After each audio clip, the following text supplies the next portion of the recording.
O Diese aponta que o salário mínimo ideal seria de R$ 6.298, arredondando R$ 6.300, até porque em janeiro já estará, né, em R$ 6.300. Essa é a atualização técnica que é feita aí com frequência. Portanto, para que toda a classe trabalhadora tenha direito à dignidade, é preciso estabelecer esse valor como um piso. O servidor público precisa desse piso.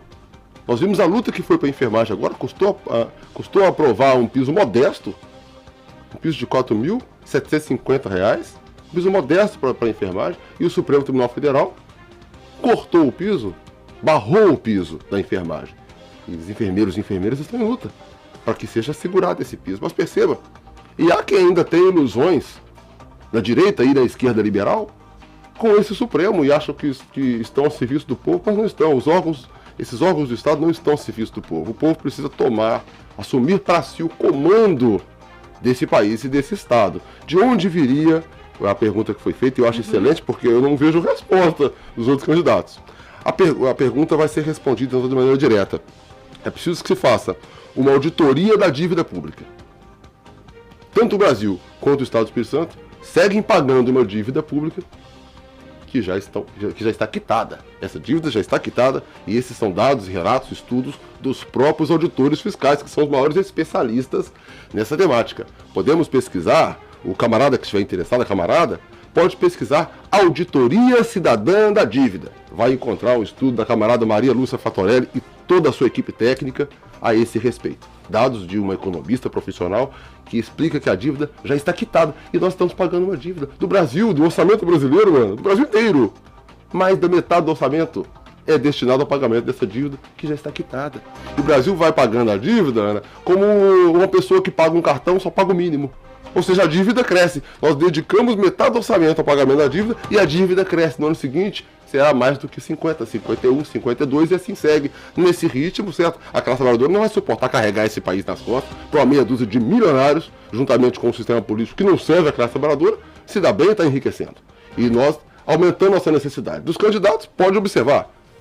Eu sou um trabalhador. Minha obrigação, portanto, é representar essa classe trabalhadora naquilo que eu tenho percebido. Mas há mais que ser feito também para responder a pergunta de onde virá o recurso. Porque tem muito recurso mal destinado. Isenções aos grandes empresários que são feitas hoje. Por que essas isenções não são aos pequenos empresários, que são quem gera emprego? Por que isenção não é ao trabalhador que precisa renovar sua carteira de habilitação, precisa tirar uma carteira de habilitação para trabalhar, trabalha com motocicleta, precisa de uma isenção no licenciamento? Por quê? Ele não tem direito à isenção. Mas os grandes empresários não pagam impostos no Brasil. Isso é uma afronta. Existe a lei Candir, que assegura, por exemplo, que pode se exportar a nossa riqueza, o nosso minério, o nosso petróleo, sem pagar R$1 de ICMS. Isso é uma afronta. Vou dizer de onde mais. As concessões de serviços públicos que são feitas a grandes empresários. Somente a porção de lucro que essas empresas, por exemplo, as empresas de transporte, que funcionam como máfias, né? A fração de lucro, se é retirada, a passagem já reduz para menos da metade do que é hoje. Então isso não pode seguir dessa forma. Mas o governo do Estado, ele teria braço e gente para trabalhar, para gerir todo esse serviço público, seja ele de transporte, de saúde, de segurança, em todos os municípios? Não. O governo do Estado não faz. O Estado não faz a gestão. A classe trabalhadora faz a gestão, em cada um dos seus segmentos. Daí a importância dos conselhos profissionais. Porque essa gestão cabe aos trabalhadores daquele setor. Certo? Quem precisa gerir uma empresa de transporte público? O dono da empresa, que não é público, essa empresa hoje é privada, infelizmente. O dono da empresa que não pega ônibus? O prefeito, o governador, que não fazem ideia do que é um transporte? Não, quem tem que fazer essa gestão são os motoristas, são os profissionais do setor administrativo, que conhecem os dados técnicos daquela empresa, que vão dizer qual é a melhor rota, quais os melhores horários, mas subordinados, Ana, à decisão do público usuário. Por isso é importante também o Conselho Comunitário estar consolidado e se impor, exigindo. Tem mais coisa para cortar.